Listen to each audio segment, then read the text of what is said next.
नमस्कार आप सभी को। इस वीडियो में मैं आज आपको बताने वाला हूं भारतीय न्याय संहिता में सेक्शन 45। जो ये सेक्शन 45 है ये चैप्टर 4 में बताया गया है। चैप्टर 4 में 3 पॉइंट बताए गए हैं, कॉन्स्पिरेसी, अबेटमेंट और अटेम्प्ट। इन तीनों के बारे में मैं आपको चैप्टर 4 में अच्छे से एक एक सेक्शन को डिस्कस करूंगा। आज की इस वीडियो में सिर्फ मैं आपको सेक्शन 45 के बारे में बताऊंगा जो कि अबेटमेंट के बारे में बता रहा है। अबेटमेंट कैसे होती है, अबेटमेंट होती क्या है, ठीक है, इसमें कौन कौन से वो पॉइंट इंक्लूड हो सकते हैं जिसको हम अबेटमेंट मानेंगे। तो चलिए वीडियो को स्टार्ट करते हैं। देखिए मैं आपको बेयर एक्ट लैंग्वेज से क्लियर कराने की कोशिश करूंगा जो सेक्शन 45 है यहाँ पर क्या बताने की कोशिश कर रहा है। अगर आपके पास बेयर एक्ट है तो प्लीज बेयर एक्ट लेकर जरूर बैठे, जिससे आपको क्लियर होंगे जो सेक्शन 45 है इसके बेसिक कॉन्सेप्ट। तो चलिए जानते हैं। देखिए जो सेक्शन 45 है ये अबेटमेंट ऑफ थिंग की बात कर रहा है। अब अबेटमेंट होती कैसे है ये यहां पर यही बता रहा है। इसके क्या थिंग्स है, मतलब कि इसमें क्या क्या चीजें इंक्लूड होगी। इसमें एक क्लोज है, एक क्लोज यहां पर बता रहा है instigates any person to do that thing. देखिए यहां पर किसी पर्सन को इंस्टिगेट किया जा रहा है। अब इंस्टिगेट का मतलब क्या होता है पहले आपको यह पता होना चाहिए। इंस्टिगेट का मतलब होता है किसी को प्रोवोक करना, मतलब कि किसी को उकसाना, ठीक है। अब इसका मैं आपको एक एग्जांपल से क्लियर करा देता हूं। मान लीजिए ए पर्सन है और ए पर्सन बी पर्सन को उकसाता है कि आप सी पर्सन को मार दीजिए, क्योंकि सी पर्सन ने आपकी काफी ज्यादा बेइज्जती की थी उस जगह पर। अब ये मैं आपको एक एग्जांपल बता रहा हूं, ठीक है। अब ये ए पर्सन बी पर्सन को भड़का रहा है और बी पर्सन क्या करते हैं यहाँ पर सी पर्सन को यहाँ पर जाकर क्या करता है, उसको ग्रीवियस हर्ट पहुंचा देता है, मतलब कि उसको उसके साथ मारपीट करने लगता है। तो जो इसको चोट लगी है सी पर्सन को, यहां पर ए पर्सन जिम्मेदार होगा या बी पर्सन जिम्मेदार होगा? यहां पर दोनों ही जिम्मेदार होंगे। ए पर्सन इसलिए जिम्मेदार होगा क्योंकि यहां पर ए पर्सन ने इसको उकसाया है, इसको प्रोवोक किया है और इसने गुस्से में आकर इसको मारिया है यहां पर, ठीक है, इसको काफी ज्यादा पीट दिया। तो यहां पर ये दोनों लायबल होंगे। इसको हम बोलते हैं इंस्टिगेशन, जिसको हम बोल सकते हैं किसी को प्रोवोक करना, ठीक है। ए पॉइंट यहां पर बता रहा है सिर्फ इंस्टिगेट करना, किसी को प्रोवोक करना। इसमें पहला पॉइंट यही बनता है, प्रोवोक करना किसी को। और जो इसमें बी क्लोज बताया गया है यहां पर यह बता रहा है सिंपली इंगेज विद वन और मोर अदर पर्सन। यहां पर एक से ज्यादा पर्सन इंक्लूड होकर क्या करते हैं, एक कॉन्स्पिरेसी करते हैं। अब क्रिमिनल कॉन्स्पिरेसी एक अलग सेक्शन है, वो अलग चीज हो जाती है, लेकिन यहां पर एक अलग चीज है कॉन्स्पिरेसी। अब यहां पर कॉन्स्पिरेसी किस चीज के लिए कर रहे हैं, कोई एक्ट करने के लिए या फिर कोई इलीगल ओमिशन करने के लिए। तो बी क्लोज में सिंपली कॉन्स्पिरेसी बताया गया है, जहां पर एक से ज्यादा पर्सन मिलकर क्या करते हैं, कॉन्स्पिरेसी करते हैं। अब मान लीजिए ए पर्सन यहां पर किसी के घर में क्या है, एक सर्वेंट है, एक नौकर है। अब जो इसके ये यहां पर बी सी डी ये तीनों इसी के दोस्त होते हैं। अब ये इनमें शामिल हो जाता है ए पर्सन जो सर्वेंट है अपने दोस्तों में, तीनों में। और ये यहां पर चारों फिर क्या करते हैं, यहां पर कॉन्स्पिरेसी करते हैं कि ए पर्सन अपने ओनर के घर का दरवाजा रात को खुला छोड़ देगा और फिर रात को तुम तीनों आकर के यहां पर चोरी करके ले जाना, मतलब कि जो भी घर में चीजें कीमती है वो आप चोरी करके ले जाना। तो यहां पर ये इनके साथ मिल गया है, तो यहां पर एक कॉन्स्पिरेसी कर रहा है। अब यहां पर ये उकसा रहा है पर्सन, अब एड तो कर रहा है ना यहां पर एक किस्म से, ये यहां पर इनकी हेल्प कर रहा है, ठीक है। और यहां पर ये किस्म से इंस्टिगेशन का भी काम कर रहा है। अब मान लीजिए यहां पर ये पर्सन अगर सर्वेंट नहीं होता उस घर में तो घर का दरवाजा कौन खोलता, तो वहां पर फिर ये चोरी नहीं कर पाते। तो एक किस्म से यहां पर ये एक किस्म से इसको इन तीनों को यहां पर एक हेल्प प्रोवाइड कर रहा है, ठीक है। अब यहां पर एक किस्म से इनको क्या कर रहा है, अबिट कर रहा है, उकसा रहा है एक किस्म से। तो यहां पर ये लायबल होगा, ये कॉन्स्पिरेसी कर रहे हैं। यहां पर एक किस्म से अबेटमेंट ऑफ कॉन्स्पिरेसी के अंदर यहां पर ये इंक्लूड हो जाएगा, जहां पर ये ए पर्सन अबेट कर रहा है इन तीनों को और यहां पर ये कॉन्स्पिरेसी कर रहे हैं।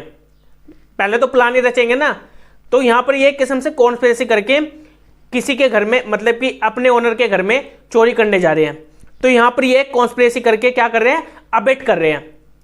तो यहां पर ये ए पर्सन क्या कर रहा है, कॉन्स्पिरेसी करके यहां पर क्या करवा रहा है, एक ऑफेंस कमिट करवा रहा है, ठीक है, एक एक्ट करवा रहा है या फिर एक इलीगल ओमिशन भी हम बोल सकते हैं। तो बी पॉइंट यहां पर सिंपली कॉन्स्पिरेसी के बारे में बता रहा है। और जो सी पॉइंट है, सी पॉइंट यहां पर बता रहा है इंटेंशनल एड्स, जहां पर इंटेंशनली एड की जा रही हो, मतलब कि वहां पर उनको कोई एड प्रोवाइड की जा रही हो, ठीक है, उसी से वहां पर क्या हो रहा है, एक एक्ट हो रहा है, कोई इलीगल ओमिशन हो रहा है वहां पर, तो इसको भी हम यहां पर एक क्या बोलेंगे, अबेटमेंट बोलेंगे।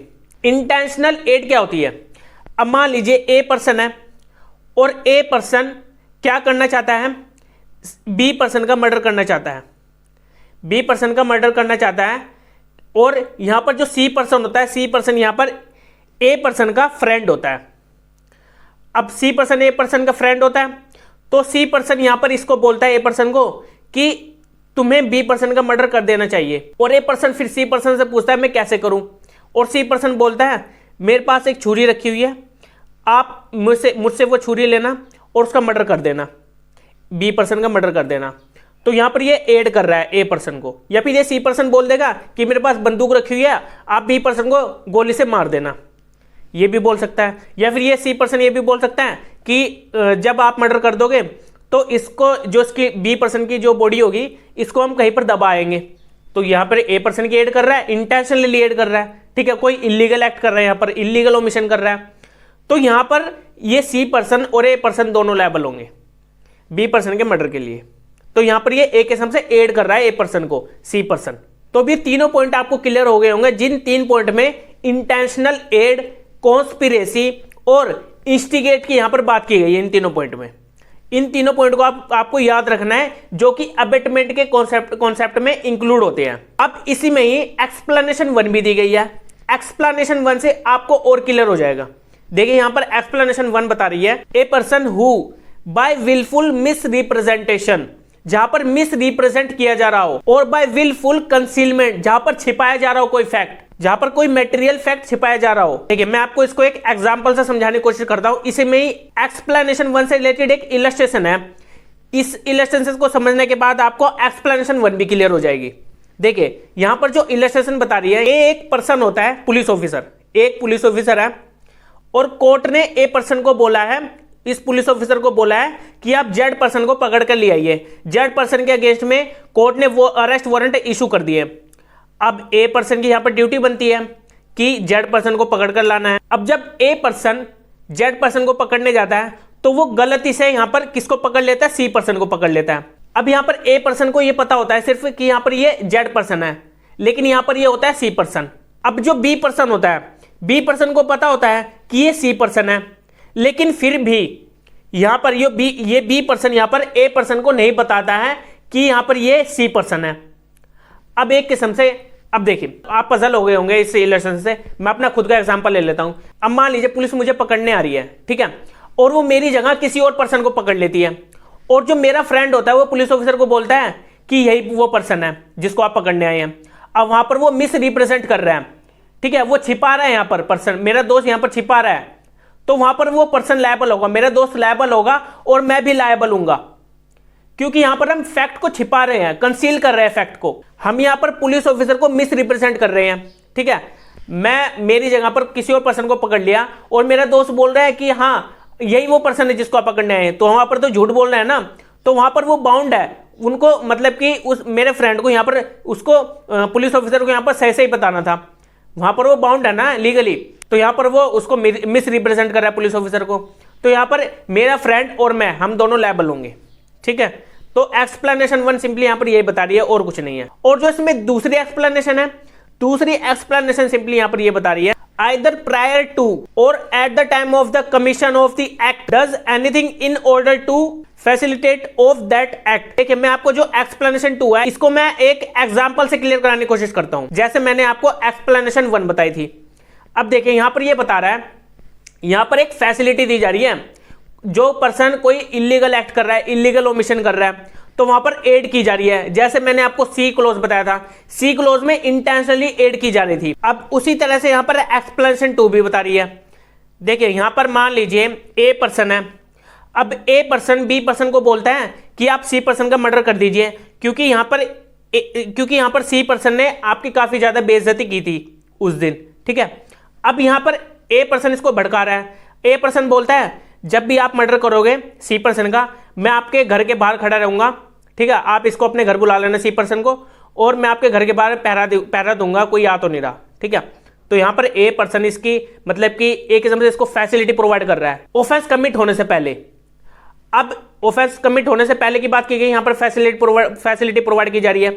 अब जब बी पर्सन सी पर्सन का मर्डर कर देगा, उसके बाद क्या करेंगे, यहां पर ए और बी पर्सन सी पर्सन को कहीं पर दबाएंगे, ठीक है, किसी ऐसे सुनसान जगह पर दबाएंगे जहां पर कोई इसको देख भी ना सके, इसकी बॉडी को। तो यहां पर एक किस्म से छिपा भी रहे हैं, ठीक है, कंसीलमेंट कर रहे हैं। और यहां पर ये क्या कर रहे हैं, एक एड भी कर रहे हैं एक दूसरे को हेल्प भी कर रहे हैं। तो यहां पर ये एक अबेट कर रहे हैं एक दूसरे को, मतलब कि उकसा रहे हैं, यहां पर हम सी पर्सन का मर्डर करेंगे। तो यहां पर ये दोनों लायबल होंगे। एक तो इन्होंने एक्ट करने से पहले यहां पर ए पर्सन ने इसकी एड किया है, और एक्ट के दौरान यहां पर ऐड किया है, और एक्ट होने के बाद भी यहां पर इसकी एड किया बी पर्सन की। अब मान लीजिए ए पर्सन नहीं होता, अब बी पर्सन अकेला पर्सन नहीं कर सकता था, अब ए पर्सन आ गया, अब यहां पर बी पर्सन को क्या मिल गया, एक सपोर्ट मिल गया। इसी वजह से दोनों ने मिलकर यहां पर ये एक्ट किया। अब एक पर्सन हमेशा अगर कोई भी एक्ट करेगा तो वहां पर उसके 10% चांस ही होते हैं वहां पर वो एक्ट करेगा। अगर उसको कोई सपोर्ट करने वाला पीछे से आ जाए तो वहां पर उसके 90% चांस हो जाते हैं जहां पर वो एक्ट करने चले जाता है। इसी वजह से यहां पर अबेटमेंट का कॉन्सेप्ट आया है, जहां पर इसमें पनिशमेंट बताई गई है हमारे भारतीय न्याय संहिता में, जहां पर सपोर्ट करते पीछे से जो पीछे से सपोर्ट करने वाले हैं उनको भी यहां पर लायबल ठहराया गया। अब देखिए, अबेटमेंट उसको नहीं माना जाएगा, उसको इंक्लूड नहीं किया जाएगा जो इंटेंशनली नहीं कहा जा रहा हो। इसको मैं एक एग्जाम्पल से समझा देता हूं। ए और बी हस्बैंड वाइफ है। अब ए और बी में हस्बैंड वाइफ में दोनों में लड़ाई हो जाती है, और दोनों में लड़ाई होने के बाद ए पर्सन जो हस्बैंड है बी का, ठीक है, बी इसकी वाइफ है। अब ए पर्सन अपनी वाइफ को बोलता है कि तू कहीं जाकर मर जा। तो ए पर्सन यहां पर इंटेंशनली बोल रहा है। अब हस्बैंड वाइफ में तो लड़ाई होती है, ठीक है। अब यहां पर ए पर्सन बोल रहा है तू कहीं जाकर मर ही जा। तो यहां पर ये क्या हो रहा है, यहां पर इंटेंशनली बोल रहा है नहीं। अगर यहां पर अगर ये बोल रहा है कि मैं तेरे ऊपर पेट्रोल छिड़क देता हूं और पेट्रोल छिड़कने के बाद मैं तेरे ऊपर तीली लगाऊंगा, इंटेंशन इसकी अपनी वाइफ को मारने की, ठीक, यहां पर हम मानेंगे। लेकिन यहां पर ये नहीं कि ऐसे बोल दिया कि कहीं तू जाकर मर जा, नहीं, इसको हम अबेटमेंट नहीं मानेंगे यहां पर, ठीक है। ये मैं एक एग्जेप्शन बता रहा हूं अबेटमेंट की, ये एक एग्जेप्शन मानी जाएगी जो मैं आपको एग्जाम्पल बता रहा हूं। तो अब आपको क्लियर हो गया होगा जो अबेटमेंट है, अबेटमेंट को हम कब मानेंगे और कब नहीं मानेंगे। और जो आगे के फर्दर सेक्शंस हैं अबेटमेंट से रिलेटेड ही, वो हम अपने नेक्स्ट वीडियो में जानेंगे। हर एक सेक्शन को मैं आपको अच्छे से डिस्कस करूंगा, हर एक वीडियो में मैं आपको एक सेक्शन क्लियर कराऊंगा। तो मिलेंगे अब हम अपने नेक्स्ट वीडियो में। Okay, bye.